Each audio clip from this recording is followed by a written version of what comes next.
This video is about equilibrium. So the keyword in the question is equilibrium constant are given at different temperatures, and they ask us which statement for the reaction is correct.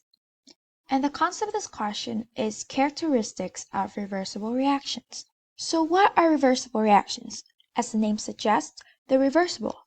So there's a forward and reverse reaction. And both of these reactions are continuing. That means that there's no finish point where the reactions stop, but they're always continuous. But they do reach equilibrium, and there's a equilibrium constant given by Kc. And at equilibrium, even though the reactions are still happening, the concentrations of the products and reactants remain constant. So here's an example of reversible reaction. So in this example, we can tell it's a reversible reaction by the arrow right here, because the arrow points both direction, indicating there's both a forward and reverse reaction. And in this example, the equilibrium constants are given to us at different temperatures.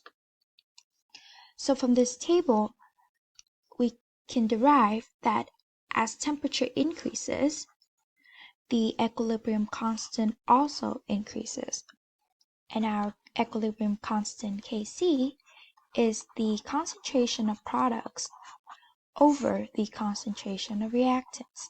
To be more accurate, these values are also raised to the power of the coefficient, but in this example, we're just going to use the simplified version.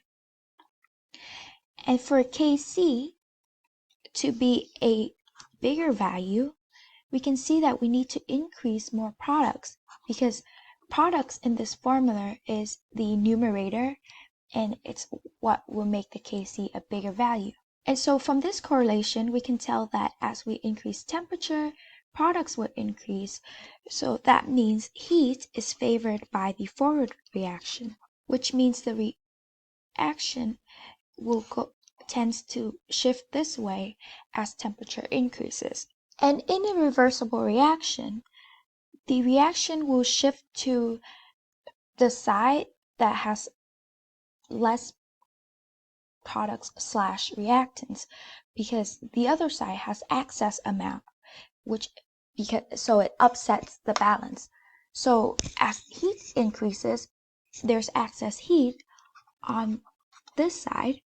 That's why the reaction will tend to go towards the product to retain equilibrium. And heat is on the left on the reactant side, which means the reverse reaction is exothermic, and the forward reaction is the opposite, so it is an endothermic. So going back to the question, we can look at the different statements that are given. So the first one that says the forward reaction is endothermic, which is correct. But let's look at the other options just to be sure.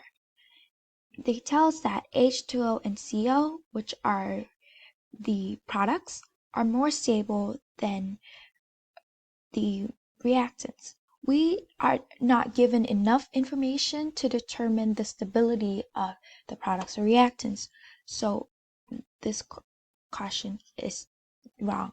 The third answer is the reaction reaches closer to completion as temperature increases. Well, in a reversible reaction, there is no finish point, there's no completion. It's continuing, so this answer is wrong as well.